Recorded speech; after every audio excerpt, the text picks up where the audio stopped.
You'll never have to skip out on breakfast again once you learn how easy it is to meal prep these egg muffins for the week. And with 3 different flavor options, there is sure to be something here that everyone will love. Hey there, fellow evolvers. I'm London Brazil from Evolving Table, and today we are making these low-carb and gluten-free breakfast egg muffins.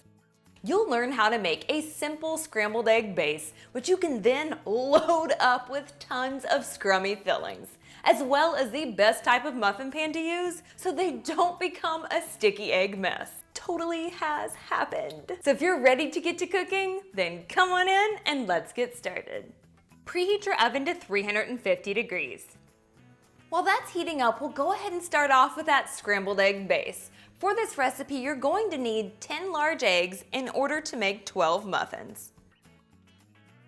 Organic and either free-range or pasture-raised eggs are preferred since they have the most flavor, but you can always use whatever you have in your refrigerator. You'll also need some type of milk. Cashew milk is what I'll be using since it's nice and creamy, but you can also use oat milk, almond milk, or regular milk if that's what you have available.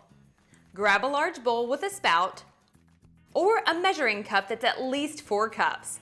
Any smaller than this and you'll have a difficult time whisking the eggs without making a mess. Crack all 10 eggs into the bowl. Add 1/4 cup of milk, 1 teaspoon of salt, 1/4 teaspoon of black pepper, 1/4 teaspoon of garlic powder, and 1/4 teaspoon of onion powder. This last ingredient is optional and can either be left out or substituted with additional garlic powder. Using a whisk or a large fork, whisk the eggs until the yolks and whites are completely combined. Set the base aside for a little bit while we prepare the other filling ingredients. Today we'll be making a bacon cheddar version, a ham and Swiss flavor, as well as a vegetarian option with spinach and tomatoes. These all do have cheese in them, so feel free to leave it out if you are dairy-free or on a paleo or Whole30 diet. I'm going to be giving you the measurement amounts as if you were making an entire dozen for each filling. But if you'd rather do like I'm doing today and actually make 4 muffins for each flavor, then all you need to do is divide the measurements by 3.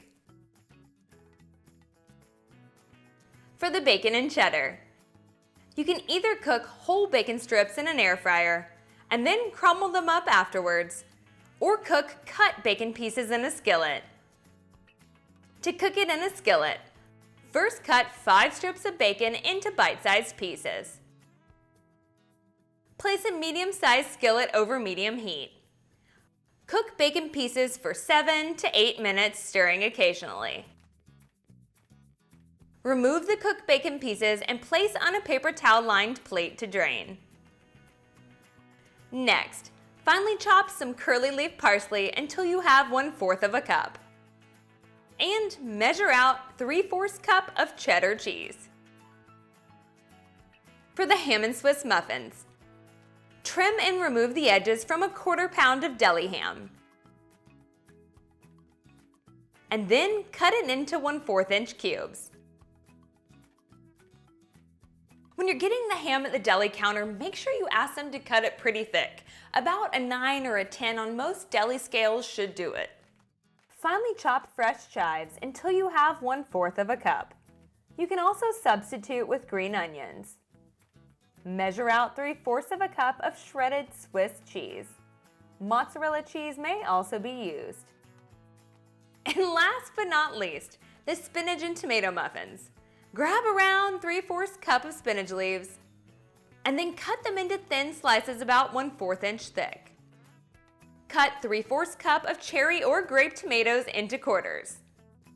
These types of tomatoes are preferred over regular vine or Roma tomatoes since they don't have as much liquid and also pack a lot more flavor. And measure out 3/4 cup of mozzarella cheese.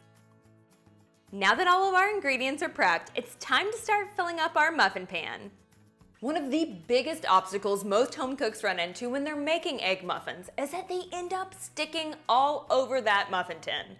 I did this on numerous occasions, and finally I realized that the main culprit was that very old and no longer non-stick muffin pan I was using. So in order to avoid this sticky situation, I'm going to show you two different types of muffin tins that you can use. The first is a non-stick muffin pan. But wait, isn't this just what I told you not to do? Well, if you take a closer look, you'll see that this one actually doesn't have any scratches on it. If you see any scratches on your pan, or if you've had it for a few years and have made dozens of muffins in it, then it's probably not as non-stick as you'd like. If this is the case, you can always buy a newer non-stick muffin pan like this one. The second option is a ceramic or ceramic coated muffin tin. This is probably the best option since it is the most non-stick of the pans and acts very much like cooking in a ceramic baking dish. In either case, you'll still want to spray your muffin pan liberally with non-stick cooking spray. Use a paper towel to rub the spray into all of the nooks and crannies of the muffin cups to make sure they're well coated. Fill each muffin cup to half full with the egg mixture. Doesn't that spout make it super easy? Pay close attention so you don't overfill them. You want to have plenty of room for the other filling ingredients. For the ham and Swiss, fill each cup with 1 tablespoon of cubed ham, 1 tablespoon of shredded Swiss cheese, and 1 teaspoon of chopped chives. For the bacon cheddar muffins, add 1 tablespoon of crumbled bacon, 1 tablespoon of shredded cheddar cheese, and 1 teaspoon of chopped parsley. For the spinach and tomato, fill each cup with 1 tablespoon of spinach, 1 tablespoon of tomatoes, and 1 tablespoon of shredded mozzarella cheese. Using a spoon, stir the filling ingredients into the scrambled eggs until all of the ingredients are well combined. Bake egg muffins in the preheated 350-degree oven for 22 to 24 minutes. You'll know they're done when they puff up slightly and the middles are no longer jiggly. Run a dull knife around the edges of the egg muffins in order to loosen them up and remove them. Let them cool to room temperature and then store in an airtight container in the refrigerator for up to 3 to 4 days, or in the freezer for up to 3 months.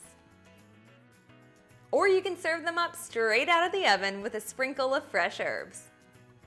Oh yeah. Oh my goodness, this one is so good, but I think I need to try out those other two flavors just to see which one's my favorite. What about you? Which one are you gonna try out first? Let me know in the comments below. And if you want a little bit more egg-spiration, make sure you check out these other easy breakfast recipes. Thanks so much for hanging out. I'll see you in the next one.